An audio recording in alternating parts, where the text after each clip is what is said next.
네, 반갑습니다. 더머스피 떠세 박세준 세무사입니다. 자, 금융소득이 소득세 제일 어렵다고 했습니다. 근데 뭐 그렇게 여러분 생소해서 그런 거지 이게 생소한 것과 여러분 어려운 건 다른 거예요, 여러분. 제가 어려운 건 어렵다고 계속 하죠? 계속 제가 말씀드리는 건 잘 따라와셔서 끝까지 완주하세요. 그래서 이왕 시작한 거 합격해야지, 여러분. 그죠? 전 그렇게 생각해.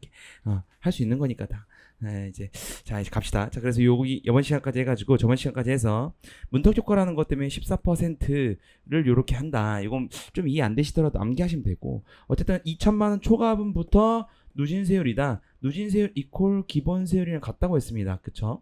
자, 그래서 여기서 이제 이렇게 되는데, 자, 그래서 우리가 드디어 이제 이 그로스업 요건이 다 이제 정리가 되는 겁니다. 첫 번째, 두 번째는 우리가 저저번 시간에 내국법인이어야지 우리나라에 세금을 내는 것이고, 법인세 과세 대상 소득으로 배당을 해야 이중과세라는 문제가 생기죠. 그렇기 때문에 그로스업을 해주는 거야. 그죠? 그리고 주주 여건은 종합과세랑 누진세율 구간이라고 했는데, 요 구간 자체가 2천만 원 초과 구간이라고 우리가 저번 시간에다 정리를 했어요. 자, 그러면 하나만 더, 그쵸? 이제 여러 말 문제로 나오는 거. 이렇게 되는데, 여기죠? 여 구간인데, 자, 근데 여러분, 금융소득이 이렇게 이자랑 배당이 있고, 배당은 그로스업 대상이랑 그로스업 아닌 게 있지. 아까 1번, 2번, 1번, 2번 요건이 아니면 그로스업 대상이 아닌 거죠? 실무에서도 실제로 이런 게 나옵니다.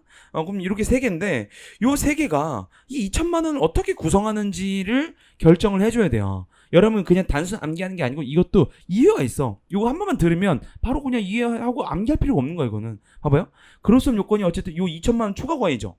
자, 그런데 이자랑 그로스업 대상인 배당이랑 그로스 아닌 배당이 여 2천만 원의 순서가 어떻게 되냐에 따라서 2천만 원 초과 구간의 금액이 달라지겠지.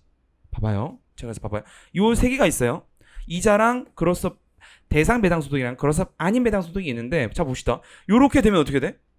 2천만 원 초과 구간이어야지만 요 구간에 대해서 그로스업을 해주는 건데, 그로스업 해주는 거는 좋은 거예요. 왜? 우리가 그로스업 금액을 더했다가 더했다가 1,000원이었죠, 저번에 했던 게. 했다가 밑에서 뭘 빼줘? 배당세 공제를 빼준단 말이에요. 그래서 결과적으로는 세금을 적게 내잖아. 맞죠? 기억나시죠? 그럼 만약에 이 그림대로라면 배당소득, 그로스업 배당소득이 이 2천만 원 미만으로 있기 때문에 받을 수가 없어. 왜? 2천만 원 초과 구간에 대해서만 해준다며. 이해되셨어요? 그래서 이 순서를 정해놓은 겁니다. 만약 이렇게 되면 이렇게 돼도 안 되지. 왜? 그로스업 대상 배당소득 밑에 있잖아. 어쩌면 2천만 원 밑에 있잖아. 그러니까 우리 2천만 원 초과 구간에 대해서만 해주는데 얘는 그로스업 대상이 아니잖아. 그래서 요 구간을 어떻게 하냐에 따라인데, 요렇게 하면 기분이 좋죠. 왜? 요 구간에 대해서 받을 수 있는 거잖아. 그쵸? 요 구간에서 그로스업 대상 배당금인데 2천만 원 초과내야 되잖아. 그럼 2천만 원 초과 구간에 대해서 요 금액, 제가 빨간색 치는 것만큼은 그로스업을 받을 수 있는 거죠. 그러니까 요 순서를 정해야 된다고요. 자, 그래 순서 어떻게 했냐? 먼저 이자 소득이 2천만 원에 먼저 쌓인다고 봤고요. 아닌 게 그로스업 배당 소득 아닌 게 대상 아닌 걸 받고, 그 다음 이렇게 됐어. 세법에서 왜 이렇게 해줄까? 그럼 요 노란색으로 쳐진 부분만큼 어떻게 받을 수 있어? 그로스업을 받을 수가 있잖아요. 그로스업 대상이어도 제가 지금 X 친 거는 받을 수 있어요, 없어요? 없는 거야. 왜? 2천만 원 초과 구간에 대해서만 그로스업을 받을 수 있는 거잖아요. 됐어요? 제가 지금 설명한 지 3분 정도밖에 안 됐어요. 그리고 이거 지금 순서를 그냥 이렇게, 이 그림 하나 외우면 끝이잖아. 그죠? 그 이유가 있는 거야, 여러분. 그죠? 그래서 요 제 빨간색 네모, 노란색 친 부분이 그로스업 대상을 받을 수가 있는 겁니다. 자, 됐어요. 자, 그래서 끝났고요. 자, 이제서도 종류 봅시다. 이제 이건 좀 암기예요. 암기인데 제가 그림을 그려서 최대한 여러분들 이해하기 쉽게 제가 좀 만들어 놨거든요. 교환 보시고 따라오시면 되고. 자, 가봅시다. 제가 이제 다음 시간부터 교환 몇 페이지인지 설명드릴게요. 오늘 제가 교환을 못 가져왔네. 자, 그래서 보면 채권 또는 증권의 이자와 할인액 다 볼 겁니다. 예금의 이자 상식적이죠. 채권 또는 요거 증권의 환매 조건부 매매 차익, 요것도 뒤에 가서 볼 거예요. 오늘 다 볼 겁니다. 배분세 저하 저축성 보험 차익, 저축성 보험 차익이고요. 직장 공제 초과분은 다 볼 거야. 비영업 때문에 볼 거야. 소기업 소상공인에서 공제에서 발생한 소득, 요거는 단순 암기합니다. 이게 노란 우산 공제인데 혹시 들어보시는 사람 있으려나 막 이제 막 올림픽대로 막 이런 데 가면 엄청 큰 광고판에 노란 우산 공제 소상공인을 위한 것입니다. 막 이렇게 돼 있어. 광고돼 있어. 그거야. 됐죠? 이와 유사한 대가로서의 성격. 요게 포괄주의란 뜻이에요. 자, 여러분, 우리가 소득세 우리가 특징 정리할 때 열거주의였죠. 그런데 금융소득만 포괄주의예요. 즉 열거돼 있는 거 요렇게 열거돼 있는 것뿐만이 아니고 이와 유사한 거는 다 과세하겠다는 거야. 왜냐면 이자나 배당은 되게 세상품이 많이 나오죠. 그렇죠? 그게 세법이 못 따라가. 그래서 이걸 위와 유사한 거 다 그냥 과세할게 라고 해서 포괄주의. 뭐만? 금융소득만. 다른 거는 다 열거주의예요. 됐죠? 비과세 봅시다. 공익신탁법에 따른 공익신탁 암기하면 됩니다. 거주자의 비과세 종합저축 및 장기보유 우리사주 배당소 단순 암기. 이거 제가 굳이 설명할 필요가 없어요. 그냥 단수 암기하는 거 바로 넘어갑니다. 단수 암기하는 건 그냥 바로 하세요. 그냥. 수입 시기가 뭐냐면요. 귀속되는 금액이에요. 24년의 소득을 볼 것인지 25년의 소득을 볼 것인지 26년의 소득을 볼 것인지 모르잖아. 그래서 그걸 정해놓은 게 수입 시기란 뜻이에요. 자, 채권 등 이자 할인액은요. 무기명, 기명 뭐냐면 이름이 없는 거고 기명은 이름이 있는 거예요. 그래서 무기명은 지급받은 날, 이름을 모르니까 지급받은 날이야. 기명은 약정이에요. 약정 동그라미. 자, 보통 예금, 정기예금, 적금이자 이건 상식적인 거죠. 원칙은 실제로 이자를 받은 날, 지급받은 날, 현금주의를 쓸 필요는 없어요, 여러분. 이해를 위해 원본 전입 특약은 원본 전입일, 해약은 해약일, 연장은 연장일. 쉽죠? 쉬워. 통지 예금이자 인출일이에요. 그리고 채권 증권 환매 조건부, 약정에 의해 환매 수도일. 단순 체크하시고 오늘 이 강의에서 도대체 환매 조건부 체약이 뭐야 공부할 거예요. 자, 약정 이전이면 그 이전이고요. 저축성 보험 차익은요, 보험 지급일입니다. 근데 그 지급 전에는 해지. 여러분 상식적이 한 번만 보고 외우면 돼. 근데 여러분 이제 다음 중 금융소득 수입 시기로 잘못된 것이 이렇게 나온단 말이에요. 자, 그래서 암긴 하셔야 돼. 직장군의 차가면 뭔 말인지 모르지 이거. 국정공지 초이 뭐야 도대체. 공부할 거예요 오늘. 약정 동그라미. 비영업대금 약정인데 약정 없는 경우 이자 받은 날. 위와 유사한 결합 파생 상품은 약정이에요. 됐죠? 이거 어쩔 수 없어. 암기하셔야 되고. 자, 배당소득 종류 봅시다. 배당소득은요, 이익이나 잉여금, 배당 또는 분배금, 이게 일반적인 경우죠. 그리고 감자, 퇴사,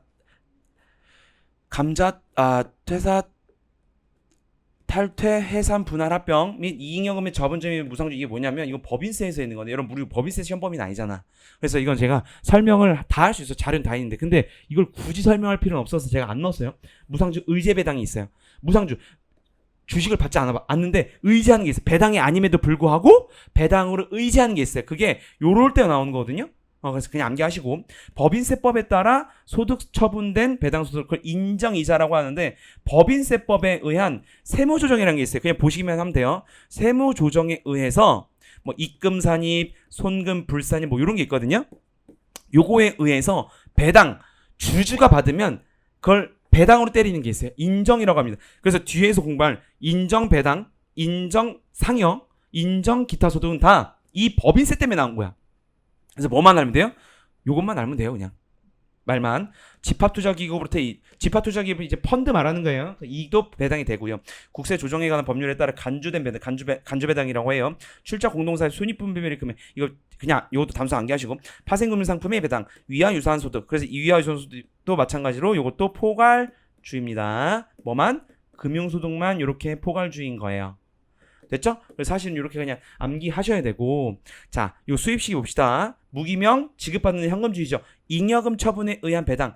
잉여금 처분 결의일 별표 치세요. 다른 거예요, 여러분. 결의일 회의했을 때라고 생각하시면 돼요. 쉽게. 인정 배당, 결산 확정, 요거 배당 별표. 그래서 요거 요렇게는 요거 교수님들이 좋아하는 거거든요. 인정 배당 뭐라 했어 아까? 세무 조정에 의해서 나온 거라 그랬죠. 세무 조정. 그죠? 뭐 입금 산입이나 송금불산 우리 이런 건 알 필요 없어요. 송금불산 이런 거 어쨌든 인정자가 붙으면 다 이것 때문에 발생한 거야. 이거는 무조건 결산 확정일이에요. 결산 확정일은 뭐 12월 31일이겠지 보통. 그리고 잉여금 처분결이 그 다음 년도 차기가 보통이란 말이에요. 그러니까 이게 요 일반적인 배당 잉여금 처분에 의한 잉여금 처분 결의는 사실 X 2년이 많고 결산 확정일 X 1년이 많아. 그래서 이게 연도가 달라져요. 사실 이거까지 몰라도 되고 어쨌든 요거 두 개 별표 쳐서 구분해서 암기합니다. VS 이렇게 쳐놓고요. 의제배당, 잉여금 자본점 및 자본전입 결정일. 해산은 자녀재산가 확정일 별표. 단수 암기하셔야 돼 이건. 합병 분할은 등기일 별표. 교수님들이 좋아하는 겁니다. 집합투자기구부터 이익을 지급받은 날, 출자 공동사업배당, 과세기간 종료일 별표. 이것도 12월 31일이에요. 여기 잘 나와. 또 좋아한다고 교수님들이. 그래서 기타 또는 파생금융상품은 지급받은 날. 됐죠? 그래서 많진 않아 여러분. 근데 자녀재산가 확정일, 등기일, 잉여처분 결의일, 결산 확정일, 과세기간 종료 이런 것들은 좀 암기해 주셔야 돼요 여러분. 대충 중요한 것들 제가 체크해 드리는 거야. 됐죠? 자, 이제 그래서 볼 건데, 자, 이제 무조건 분리과세 이렇게 정리는 했는데, 여러분 지금 뭐 직장공제 초과받이 뭐야 도대체? 비영업대금이 뭐야? 모르잖아요, 지금. 그래서 여기서 같이 제가 좀 설명을 드릴게요. 그림을 최대한 그렸거든요. 자, 가봅시다. 무조건 분리과세 뭐라 했어요? 조건이랑 상관없다 그랬어. 조건이 뭐라 그랬죠? 2천만 원이 초과되는 게 조건이 성취되는 거랬어. 근데 이거와 상관없이 분리과세인데, 원천징수로 과세가 종결이었죠. 그쵸? 자, 그래서 보면 요거부터 봅시다. 그러면 비실명 요렇게 있어요. 비실명이자 볼게요. 비실명 봅시다. 비실명은 이렇게 45% 이름이 없는 걸 말하는 거거든요. 몰라. 사실 여러분 이게 저도 실무에서 본 적 없어요. 그러니까 뭐 이제 채권자가 있는데 이 채권자의 이름을 밝히지 않는 거야. 국세청에서 이 채권자를 과세할 수가 없단 말이에요. 그래서 45% 이게 소득세 최고 구간이에요. 최고 세율이에요. 최고. 제일 높은 구간. 45% 때리겠다는 거예요. 됐죠? 이렇게 단수 암기하시면 돼요. 그래서 됐고요. 분리과세 신청 장기 채권 이자 봅시다. 이거 30% 단수 암기하세요. 근데 이제 이게 30%로 이제 과세라는 게 좋을 수도 있고 안 좋을 수도 있는 게 사람마다 세율이 다르잖아요. 그죠? 35% 이상만 신청을 하겠지. 넘어가요. 법원 보증 및 경락대금. 요건 이제 뭐 아파트 생각하시면 되는 거고. 수익 빼면 요게 아파트고, 법원 보증금 및 경락대금 이자소득. 법원이 이제 뭐 이제 여러 가지 이유에 의해서 가지고 있는 보증금들이 있어. 그건 14%로 하겠다는 겁니다. 넘어가고요. 수익 분배하는 단체가 대표적인 게 아파트거든요. 아파트 관리사무소. 뭐 그런 거예요. 앉는 단체 이자 배당 요것도 14%로 요렇게 원천징수 하겠다는 거예요. 직장공제 초과 바당금은요. 요거예요. 기본 세율인데 요런 거야. 군인이나 경찰이나 건설이나 한국 교직원 공제에서 직장 공제 초과로 반환하는, 내가 돈을 넣었는데 이거보다 더 초과로 받은 거야. 그건 어떻게 하겠다? 기본 세율. 이게 사실 조금 계산 구조가 복잡한데 우린 거기까지 시험범위는 안 나오니까 퇴직금적인 성격이 해서 기본 세율로 합니다. 자, 그래서 뭐 1,000원을 내가 평생 불입을 했는데 1,200원을 받았어. 그럼 200원 더 받은 거잖아. 그걸 어떻게 하겠다는 거야? 이자로 보겠다는 건데 어떻게 하겠다는 거예요? 원천징수로 그냥 끝내버리겠다는 거. 어떻게? 기본 세율로. 그래서 뭐 이렇게 뭐 계산하는 게 있어. 뭐 이런 게. 넘어가요. 이거 넘어갑니다. 끝났어요. 자, 무조건 종합과세는 국외 원천징수 되지 않는 거 제가 다 저번 시간에 설명드렸죠.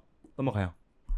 그리고 조건부 종합과세 중에서 무조건이랑 있는데 이거 하나 봅시다. 채권증권 이자 할인 아까 앞에서 본 거 요거야. 제가 이거 여러분 이거 그냥 소개만 해드리는 거야. 여기서 이제 X 이자가 발생하죠. 또 이제 할인액이 있어. 요거를 말하는 거예요, 여러분. 우리 사채 공부했잖아, 사채 이제 공부했으면 됐는데 우리가 세법에서는 그렇게까지 나오진 않는다. 그냥 이게 뭐냐, 이자다 이런 거야. 됐죠? 그래서 이제 소개만 해드리려고 한 거니까 구경만 하시면 돼요. 요런 게 채권 이자와 할인액이에요. 됐죠? 넘어가고요. 채권 증권 환매 차이 뭐냐면 이거요. 내가 나중에 살게. 나중에 뭐 6개월 후에 얼마에 살게. 그래서 사전에 약정된 이자율로 받는 거야. 사실 이거는 내가 팔았다가 다시 사는 거라서 환매죠, 이게. 환매 차이. 그래서 거기서 발생하는 소득은 내가 뭐 양도소득세나 뭐 사업소득을 하는 게 아니고 이자로 하겠다는 거예요. 됐죠? 팔았다가 다시 내가 사전 6개월 후에 다시 살게. 대신 뭐 1,000원에 내가 팔았는데 1,200원에 다시 이제 파는 거지. 이렇게 되는 거죠. 이자소득으로 봅니다. 보험 차익은요, 단기랑 저수성인데 이게 사업소득에서 다 같이 정리할 건데, 사업소득이 있는 걸 여기서 다 같이 정리할 건데, 보장성은 뭐냐면요, 사망이나 질병이나 사고나 자산의 멸실 등으로서 실제로 보장받는 보험 있죠. 예를 들어 자동차 사고가 났어. 그럼 자동차 사고 났으면 그거에 대해서 실제로 사고가 났으니까 보험 처리하잖아요. 그게 보장성이야. 저축성 말 그대로 저축 예금이랑 비싼데 그걸 보험으로 하는 거야. 자, 그래서 보장성 보험 차익은요, 사고가 관련되지 않은 거는 과세하지 않습니다. 그래야겠지. 내가 실제로 뭐 사망이나 질병이나 사고 실제로 나고 싶어서 나는 게 아니잖아. 그래서 아예 과세를 하지 않아요. 근데 사고 관련된 거면 사업소득으로 과세합니다. 그래야겠지. 그죠? 자, 그런데 저축성 보험 같은 경우에는 단기랑 장기가 있는데, 단기 중에서 이자소득 10년 미만은 요것만 과세합니다. 그래서 사실 이게 조금 복잡해요. 복잡한데 여기까지만 합시다. 알겠죠? 막 이제 개정이 많이 됐었어요. 근데 그래서 요렇게까지만 단순하게 정리했으니까, 저축성 보험 중에서 단기인데 10년 미만이 이자소득만 과세한다까지만 암기할게요. 됐죠? 비영업대금 이익은 뭐냐면, 여러분 말 그대로 돈을 사업적으로 빌려줘. 계속 그거를 빌렸다가 다시 나한테 받고 이자 받고 빌려줬다가 이자 받고 다시 돌려받고. 이거 뭐야? 대부업이야. 실제로 사업하는 거예요. 그죠? 근데 사업이 없고 사업성이 아니고 그냥 빌려줘. 여러분이 친구든 엄마든 아빠든 누구한테 빌려줘. 그게 비영업대금이야. 응? 그래서 세법에서는 이 비영업대금 이익도 과세하게 돼 있어요. 근데 사실 과세 못하지. 그걸 하나하나 잡을 수가 없잖아. 그래서 못하는 거지. 사실은 과세하고 싶은 거야. 그게 사업성 없이 우발적 일시적으로 수령한 이자를 말합니다. 됐죠? 자, 그래서 뭐 빌려줬는데 어떻게 한다? 원천 징수세율 25%. 와, 갑자기 다 14%였는데 대부분 25%로 늘어났지. 왜? 이게 잘 안 잡히기 때문에 원천 징수세율을 높여놓은 겁니다. 됐죠? 사실 비영업대금 다 신고 원래 해야 되는 거야. 됐죠? 25% 별표. 되게 독특한 세율이에요. 자, 됐습니다. 자, 그래서 다음 시간에 사업소득하고 이렇게 정리하도록 할게요. 떠먹여준 세표 떠세 박세준 세무사였습니다. 감사합니다.